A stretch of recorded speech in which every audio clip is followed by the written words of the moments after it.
ইরানি missile আর ড্রোনের সামনে কিছুতেই টিকতে পারছে না আরব দেশগুলোর আকাশ প্রতিরক্ষা ব্যবস্থা।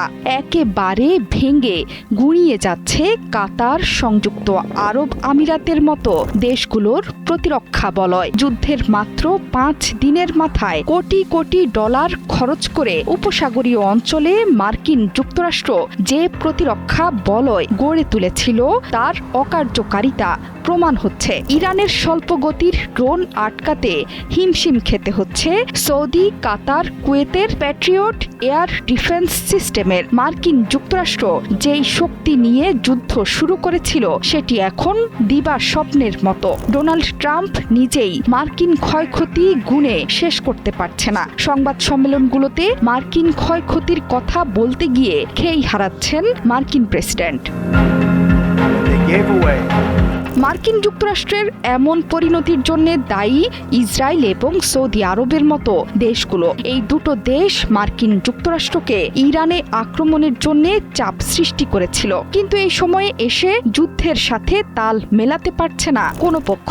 ইসরায়েলকে বাঁচাতে মরিয়া যুক্তরাষ্ট্র সৌদিকে পাত্তা দিচ্ছে না, আবার উপসাগরীয় অঞ্চলের প্রতিরক্ষা ব্যবস্থাও কার্যত শেষ। আন্তর্জাতিক গণমাধ্যমগুলো বলছে কাতার এবং সংযুক্ত আরব আমিরাতের কয়েকদিনের মধ্যেই ইন্টারসেপ্টর মিসাইল শেষ হয়ে যাবে। কাতারে স্থাপিত প্যাট্রিয়ট প্রতিরক্ষা ব্যবস্থার ইন্টারসেপ্টর শেষ হচ্ছে 4 দিনের মধ্যে। অন্যদিকে সংযুক্ত আরব আমিরাতের মজুদ শেষ হতে হাতে আছে 1 সপ্তাহ।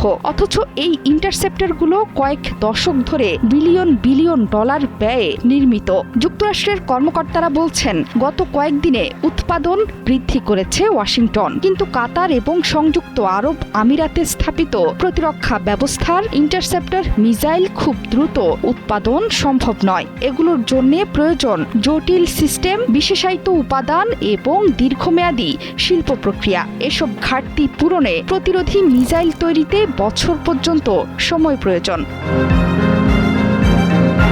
কাতার এবং সংযুক্ত আরব আমিরাতে স্মরণকালের ভয়াবহ মিসাইল ড্রোন হামলা চালাচ্ছে ইরান। এখন দেশ দুটো ক্রমাগত আক্রমণ বন্ধে হাঁটছে কূটনৈতিক উপায়ে। দুই দেশই একটি জোট গঠনের চেষ্টা চালাচ্ছে। যেহেতু ইন্টারসেপ্টর শেষ হয়ে যাচ্ছে, সেহেতু কূটনৈতিক পথে হাঁটা ছাড়া কোনো উপায়ও হাতে নেই কাতার এবং সংযুক্ত আরব আমিরাতের।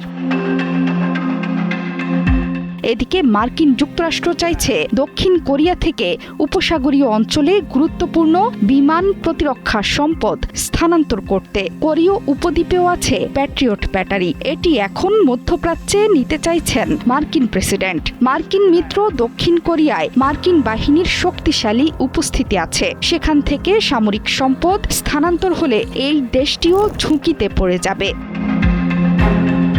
জোহরা চৌধুরী সেতু, ৭১।